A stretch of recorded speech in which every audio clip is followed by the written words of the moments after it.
요즘은 아침에 눈을 떠도 피곤이 안 풀려요. 밤새 자고도 허리가 뻐근하고 다리에 힘이 없고 대체 왜 이러는 걸까요? 최근 진료실에서 자주 듣는 이야기입니다. 저도 압니다. 나이 들수록 몸이 예전 같지 않다는 건 누구보다 실감하고 계실 겁니다. 특히 혼자 사시는 어르신들이라면 더더욱 아실 거예요. 외출은 점점 줄고 집에서 간편하게 식사하는 일이 많아졌지요. 그런데 말입니다. 혹시 그 아침밥, 그 평범한 한 공기 밥이 지금 당신의 몸을 서서히 병들게 하고 있다면 믿으시겠습니까? 안녕하세요. 저는 박재범입니다. 올해로 83세, 의사로 살아온 지 55년이 넘었습니다. 제 또래 분들이라면 저처럼 손주를 돌보거나 건강검진표를 한 번 더 들여다보는 게 일상이 되셨겠지요. 나이 들면 괜히 걱정도 많아집니다. 혈압은 어떤가? 당은 괜찮은가? 이 약을 계속 먹어도 되는 건가? 하지만 정작 병원에서는 중요한 얘기를 해주지 않습니다. 더 많은 검사, 더 많은 약을 권할 뿐 진짜 원인에 대해서는 누구도 말하지 않죠. 저는 오늘 바로 그 이야기, 그 누구도 말해주지 않는 진실을 꺼내려 합니다. 사실 이 영상을 만들기까지 많이 망설였습니다. 왜냐하면 제가 하려는 이야기는 병원도, 방송도, 제약회사도 반기지 않는 이야기이기 때문입니다. 하지만 그럼에도 이 이야기를 전하지 않을 수 없었습니다. 이유는 단 하나, 여러분들의 건강 때문입니다. 지금 이 영상을 보고 계신 분들과 여러분의 가족, 그리고 아직도 몸이 아파 병원 약봉투를 손에 쥐고 있는 수많은 어르신들 때문입니다. 혹시 요즘 약만 늘고 병은 나아지지 않는다고 느끼신 적 있나요? 매달 병원은 꼬박꼬박 다니는데 혈압도 당도 콜레스테롤도 제자리인 것 같지 않으세요? 몸이 점점 붓고 예전 같지 않고 자꾸 지치고 쉽게 숨이 찬다. 이런 증상들이 혹시 낯설지 않으신가요? 만약 그렇다면 지금 이 순간 끝까지 집중해 주셔야 합니다. 그리고 다시 한번 가장 기본적인 것, 바로 밥부터 돌아보셔야 합니다. 제가 말씀드리고 싶은 것은 단순히 밥이 나쁘다는 이야기가 아닙니다. 밥은 분명 우리의 중요한 에너지원이고 삶의 중심입니다. 하지만 문제는 어떻게 먹느냐에 있습니다. 특히 요즘처럼 냉동밥을 전자레인지에 돌려 드시는 경우 생각보다 훨씬 많은 문제가 생깁니다. 이런 밥은 단순히 맛이나 식감만의 문제가 아닙니다. 실제로 혈당을 갑자기 치솟게 하고 몸속에 나쁜 지방이 쌓이게 만드는 결정적 원인이 되기도 합니다. 그런데 병원에서는 이런 얘기를 절대 하지 않습니다. 왜 그럴까요? 이유는 단순합니다. 당신이 병들어야 병원이 돌아가기 때문입니다. 안타깝지만 이것이 의료의 현실입니다. 저는 지금도 매일 진료실에서 어르신들을 만납니다. 선생님, 또 약이 늘었어요. 이번엔 심장약까지 먹으래요. 그렇게 약 봉투는 늘어가지만 정작 병은 나아지지 않고 있습니다. 그 이유를 저는 수천 명의 환자를 보며 깨달았습니다. 약으로는 증상을 잠시 누를 수 있을 뿐 진짜 문제를 해결하지 못하기 때문입니다. 그리고 그 문제의 중심에는 의외로 밥이라는 존재가 있었습니다. 오늘 제가 드릴 이야기는 단순한 건강 상식이 아닙니다. 이건 실제로 수많은 어르신들의 병을 나아지게 했고 건강을 되찾게 해준 생생한 경험과 과학적 근거입니다. 이 영상을 보시고 단 몇 가지 밥 짓는 습관만 바꿔보신다면 지금까지 매달 병원에서 얻지 못했던 건강을 되찾을 수 있을지도 모릅니다. 이 글이 도움이 되셨다면 좋아요를 눌러주시고 아직 구독하지 않으셨다면 구독과 알림 설정도 꼭 해주세요. 그리고 여러분의 생각이나 경험도 댓글로 나눠주세요. 평소 밥을 어떻게 드시는지 또는 읽으시면서 떠오른 궁금증이 있다면 적어주시면 꼭 읽고 답해 드리겠습니다. 그 댓글 하나가 다른 어르신께는 용기가 되고 희망이 될 수 있습니다. 어느 날 진료실 문이 조용히 열렸습니다. 그날 제 앞에 앉은 분은 76세의 김영호 어르신이었습니다. 검게 탄 듯한 피부, 붓기 있는 발목, 불안한 눈빛, 이미 건강에 이상이 있다는 걸 한눈에 알 수 있었습니다. 인사를 나누자마자 어르신은 깊은 한숨을 내쉬며 말했습니다. 선생님, 요즘 자꾸 심장이 벌렁벌렁 뛰고 숨이 차요. 아침마다 손발이 저리고 머리도 멍하고 혹시 큰 병이 온 건 아닌가요? 저는 조심스럽게 질문을 이어갔습니다. 요즘 밥은 어떻게 드세요? 어르신은 의아한 표정을 지으며 이렇게 대답하셨습니다. 그걸 왜 물으시나요? 그냥 다들 먹는 대로 먹죠. 일주일에 한 번 밥솥으로 해놓고 냉동시켰다가 매일 전자레인지에 돌려 먹어요. 이 대답을 듣고 저는 속으로 또 한 번 안타까움을 삼켰습니다. 김용호 어르신만의 이야기가 아니기 때문입니다. 지금 이 순간에도 우리나라 65세 이상 1인 가구의 80% 이상이 똑같은 식습관을 가지고 계십니다. 밥은 미리 지어두고 냉동해 놓고 식사 때마다 전자레인지로 돌려 드십니다. 효율적이고 편리하죠. 하지만 바로 그 습관이 오늘날 수많은 어르신들이 건강을 파괴하고 있다는 사실을 알고 계셨나요? 전자레인지로 데운 찬밥, 겉으로 보기엔 아무 문제 없어 보입니다. 맛도 괜찮고 시간도 절약되죠. 그러나 하버드 대학교에서 발표된 연구에 따르면 찬밥을 전자레인지로 재가열하면 혈당 지수가 신선한 밥에 비해 최대 42%까지 높아진다는 결과가 나왔습니다. 왜일까요? 바로 밥을 한번 식혔다가 다시 데우는 과정에서 변성 전분이라는 것이 생기기 때문입니다. 이 변성 전분은 우리 몸에서 제대로 소화되지 않고 급격한 혈당 상승을 유발한 뒤 내장 지방으로 빠르게 전환됩니다. 이 지방은 간, 췌장, 혈관벽에 쌓이며 당뇨, 고혈압, 고지혈증을 유발하거나 악화시키는 결정적인 원인이 됩니다. 김용호 어르신의 검사 결과는 매우 위태로운 상태였습니다. 공복 혈당 153, 당화 혈색소 7.5, 총 콜레스테롤 262, 혈압은 158에 96. 이 수치들은 이미 경계선을 넘어 위험 구간에 들어간 상태였습니다. 그런데도 어르신은 이미 고혈압약과 당뇨약, 고지혈증 약까지 3가지를 복용 중이셨습니다. 약은 성실히 먹고 있는데 왜 몸이 나아지질 않죠? 라는 어르신의 말씀에 저는 조용히 답했습니다. 약은 증상을 눌러줄 수는 있지만 병의 뿌리를 해결해 주지는 못합니다. 특히 우리가 매일 먹는 밥이 문제의 핵심이라면 밥을 바꾸지 않고는 아무리 약을 먹어도 근본적인 해결이 어렵습니다. 병원에서는 왜 이런 이야기를 하지 않을까요? 왜 의사들은 밥이 문제다라는 말조차 꺼내지 않을까요? 이유는 단순합니다. 환자가 줄면 병원 수익이 줄고 건강해진 사람은 더 이상 약을 사지 않기 때문입니다.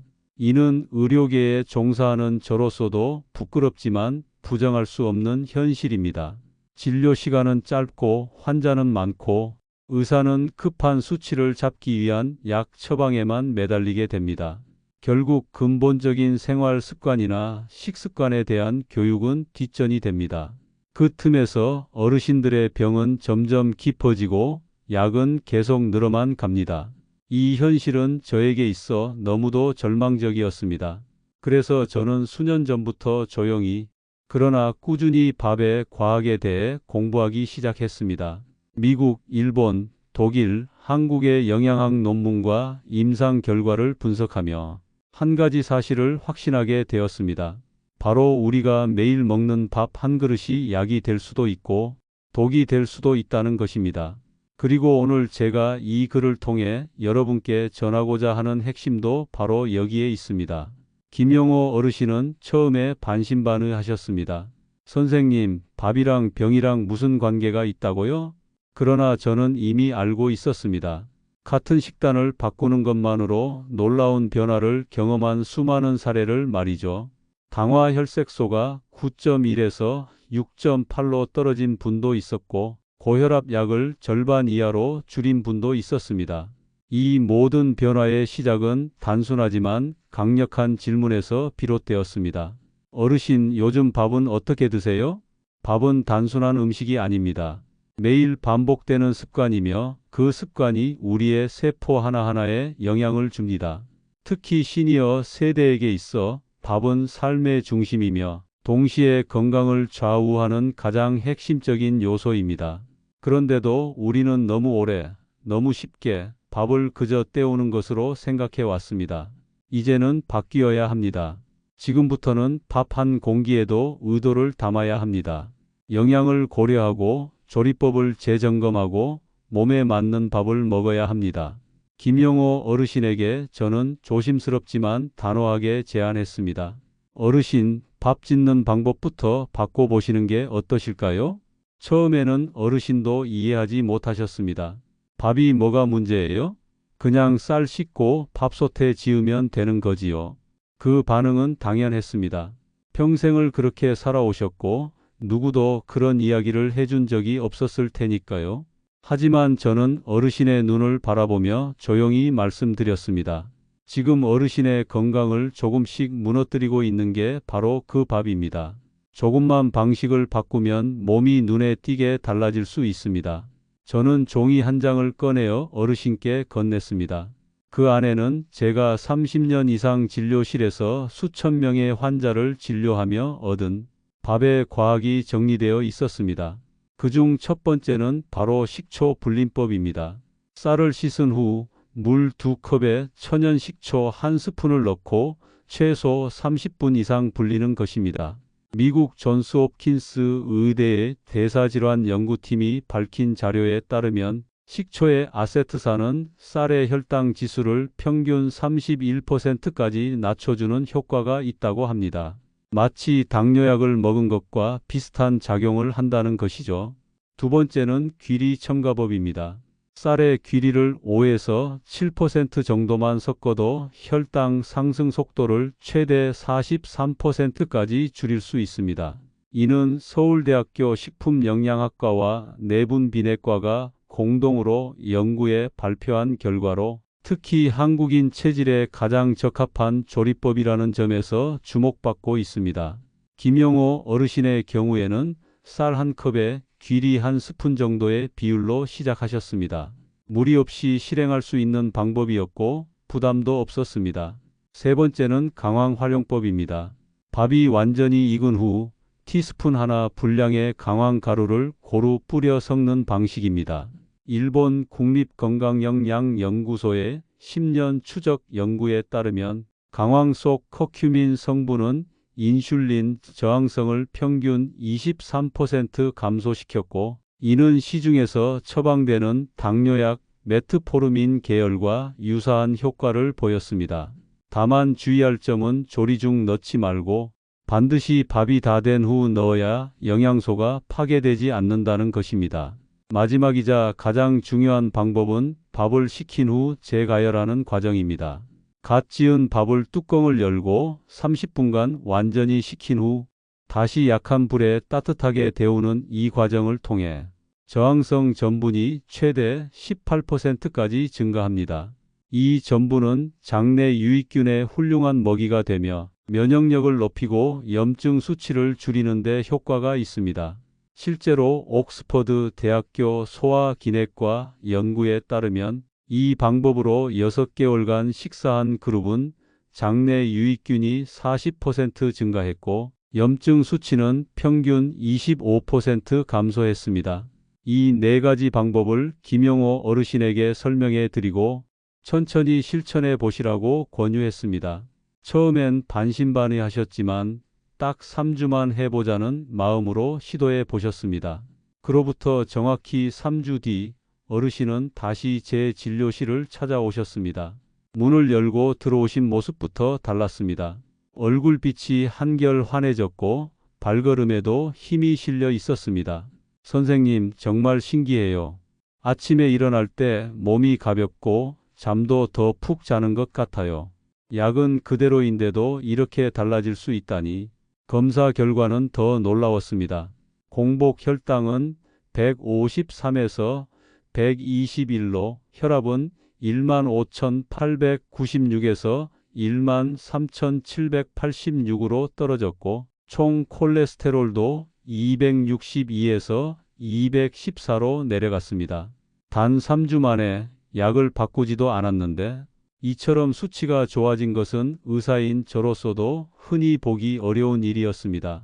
그 순간 저는 다시 한번 확신했습니다. 밥은 단순한 음식이 아니라 매일 먹는 생활 속의 약이라는 사실을요. 이런 변화는 비단 김영호 어르신만의 이야기가 아닙니다. 저희 병원에서는 이 방법을 실천해보고 건강이 호전된 어르신이 수십 명에 이릅니다.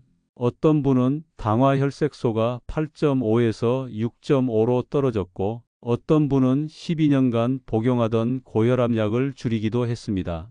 심지어 신장 기능이 30% 수준까지 떨어졌던 분이 이 방법으로 회복되어 인슐린 주사를 피한 사례도 있었습니다.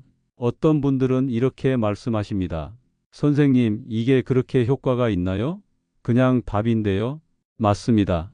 그냥 밥입니다. 하지만 매일 먹는 그 그냥 밥이 수천 번 반복될 때 그것은 약이 될 수도 독이 될 수도 있는 습관이 됩니다.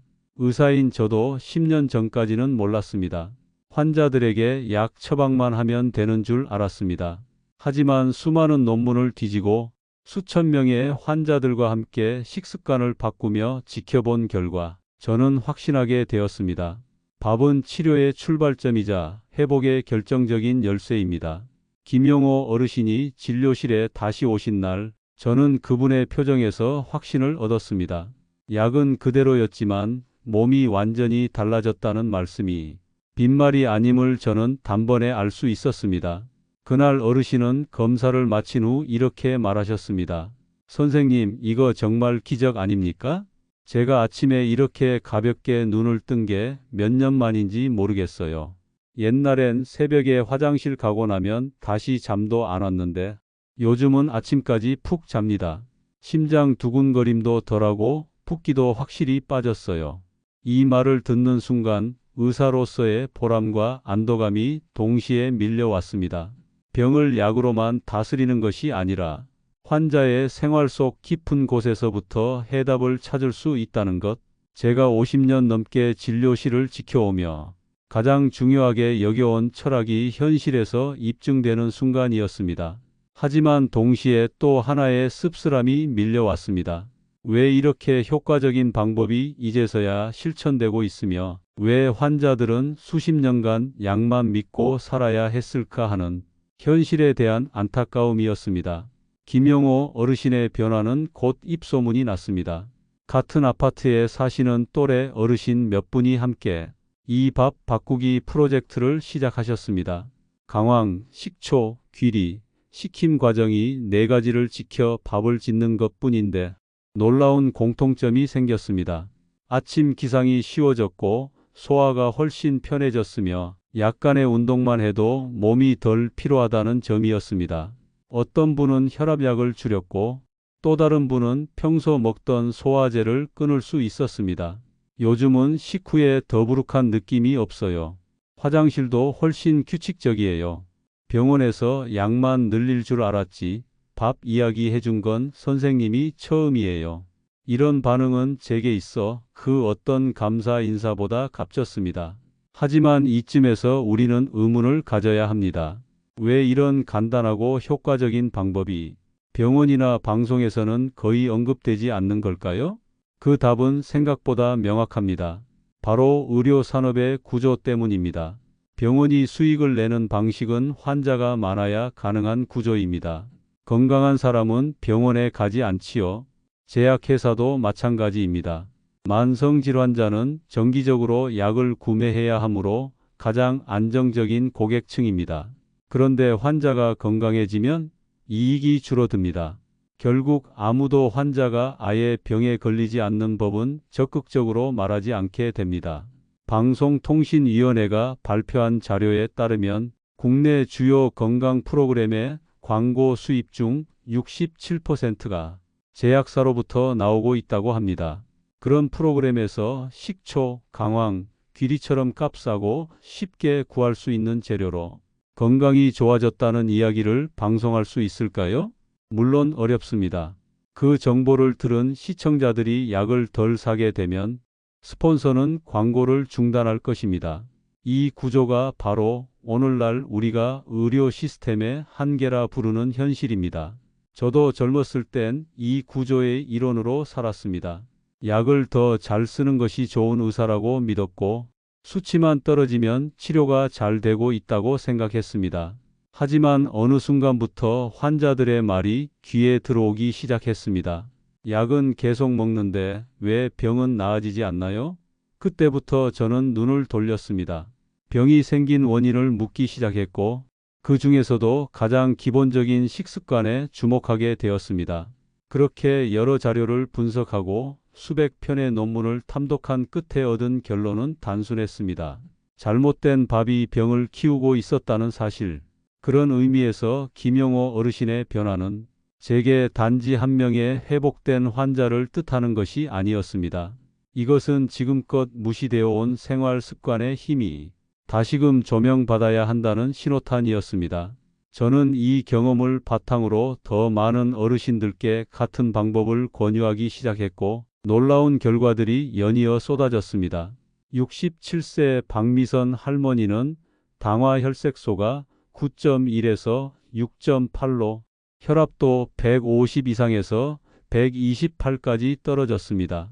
74세 조인철 어르신은 이 밥 습관으로 6달 만에 체중 8kg를 줄이고 복용하던 심장약을 절반으로 줄이셨습니다. 이쯤 되면 질문이 생깁니다. 정말 밥만 바꿔서 이런 변화가 가능할까? 저 역시 처음에는 의심했습니다. 하지만 수치가 말해주고 환자의 얼굴이 말해주며 삶의 활력이 증명해 주었습니다. 무엇보다 이 방법은 비용이 거의 들지 않습니다. 귀리 한 봉지, 강황가루, 천연 식초 하나, 이 모두를 합쳐도 병원 진료 한 번보다 저렴합니다. 하지만 그 효과는 비교할 수 없을 만큼 강력합니다. 이제 우리는 질문을 바꾸어야 합니다. 왜 이걸 몰랐을까? 가 아니라 왜 이걸 알려주지 않았을까? 로 말입니다. 그리고 답은 이제 분명해졌습니다. 건강해지는 당신은 어떤 산업에도 도움이 되지 않습니다. 하지만 당신 자신에게는 가장 큰 도움이 됩니다. 바로 그 이유로 저는 오늘도 아침마다 다짐합니다. 오늘도 한 사람에게 진짜 필요한 이야기를 전하자. 의료의 본질은 치료가 아니라 회복입니다. 약이 아닌 삶 속에서 건강을 되찾게 돕는 것, 그것이 진짜 의사의 역할이라고 저는 믿습니다. 김용호 어르신과 다시 마주한 건 처음 상담 후 정확히 3달째 되는 날이었습니다. 그분은 진료실 문을 열고 들어오자마자 활짝 웃으며 이렇게 말씀하셨습니다. 선생님, 제 아파트에 난리가 났어요. 다들 제 얼굴 보고 깜짝 놀랍니다. 도대체 뭘 했길래 이렇게 젊어졌냐고요? 어르신의 얼굴에는 혈색이 돌았고 걸음걸이는 한층 가벼워졌으며 표정에는 자신감이 넘쳐 있었습니다. 그 모습만으로도 이미 결과는 짐작할 수 있었지만 검사 수치를 확인하는 순간 저는 깊은 감탄을 금할 수 없었습니다. 공복 혈당은 148에서 108로 떨어졌고 당화혈색소는 7.2에서 6.1로 안정권에 들어섰습니다. 콜레스테롤 수치는 255에서 185로 줄었고 혈압도 155, 98에서 128, 82로 거의 완벽하게 조절된 상태였습니다. 이 수치들은 단순한 숫자가 아닙니다. 당뇨 주사 한 번, 고혈압 응급진료 한 번 없이 단 3달 만에 음식만으로 이룬 변화라는 점에서 의료계에서도 이례적인 사례로 기록될 만한 일이었습니다. 제 친구들도 이제 다 따라하고 있어요. 쌀 씻을 때 식초 넣는 것부터 시작해서 귀리 넣고 강황 뿌리고 식혀서 다시 데우는 것까지 다들 신기하다고 말합니다. 어르신들 모임에서도 이 밥 이야기만 나와요. 어르신의 이 말을 들으며 저는 한 사람의 건강한 변화가 곧 주변 사람들에게도 선한 영향을 준다는 사실을 다시 한번 느꼈습니다. 결국 진짜 의학은 병원 안이 아니라 삶의 현장 속에서 일어난다는 것을 말이죠. 그렇다면 김용호 어르신이 실천한 기적의 밥은 구체적으로 어떻게 만드는 걸까요? 여러분도 오늘 당장 실천하실 수 있도록 4가지 핵심 비법을 정리해 드립니다. 첫째, 쌀을 불릴 때 천연 식초 1스푼을 꼭 넣어주세요. 보통 쌀을 씻고 물에 불릴 때 아무것도 넣지 않지만 여기에 천연 발효 식초를 1스푼만 넣으면 아세트산이 쌀의 혈당 지수를 평균 31%까지 낮춰주는 작용을 합니다. 반드시 천연 발효 식초여야 하며 합성 식초는 효과가 없습니다. 현미 식초나 사과 식초가 가장 좋습니다. 식초 냄새는 조리 중 날아가니 걱정하실 필요 없습니다. 둘째, 귀리를 쌀에 57% 정도 섞어주세요. 귀리는 베타글루칸이라는 수용성 식이섬유가 풍부해 혈중 콜레스테롤을 낮추고 포만감을 길게 유지시켜줍니다. 김영호 어르신은 쌀 한 컵에 귀리 1스푼 정도 넣어 시작하셨습니다. 귀리는 심한 당뇨나 위장 질환이 있는 분도 부담 없이 드실 수 있는 건강식입니다. 셋째, 밥이 다 지어진 후 강황 가루를 티스푼 하나 분량 넣어 고루 섞어주세요. 주의할 점은 밥을 짓는 도중 넣지 말고 다 지어진 후 따뜻할 때 넣어야 커큐민 성분의 영양소가 파괴되지 않습니다. 강황은 인슐린 저항성을 낮추고 혈관 내 염증 수치를 평균 23에서 35%까지 낮춘다는 연구 결과가 다수 존재합니다. 반찬으로 카레를 해 드셔도 좋지만 매일 섭취를 꾸준히 하기 위해선 밥에 넣는 것이 가장 간편하고 효과적입니다. 넷째, 가장 중요한 단계는 밥을 반드시 식힌 후 다시 데우는 과정입니다. 갓 지은 밥을 뚜껑을 열고 약 30분 이상 상온에서 식힌 뒤 다시 약한 불에 데우면 저항성 전분이 최대 18%까지 증가합니다. 이 전분은 혈당을 천천히 올려주고 장내 유익균의 최고의 먹이가 됩니다. 옥스퍼드 대학 연구에 따르면 이 과정을 반복한 그룹은 장내 유익균이 40% 늘고 염증 수치가 25% 낮아졌다고 발표했습니다. 이 네 가지는 모두 누구나 실천 가능한 단순한 조리법입니다. 특별한 약도 값비싼 건강보조제도 필요 없습니다. 단지 조금의 시간과 정성 그리고 실천이 필요할 뿐입니다. 김영호 어르신은 이 방법으로 변화를 경험한 후 자신의 모임과 아파트 경로당, 심지어 교회 식사 모임에도 이 정보를 전파하고 계십니다. 밥만 바꿨는데 몸이 달라졌어요. 이 한마디는 수많은 어르신들에게 희망이 되었고 건강은 결국 스스로 지키는 것이라는 자각을 만들어냈습니다. 저는 매일 진료실에 들어설 때마다 생각합니다. 오늘 만날 환자 중 몇 분은 이 밥 비법만 알았어도 병이 악화되지 않았을 텐데 그래서 이제는 주저하지 않기로 했습니다.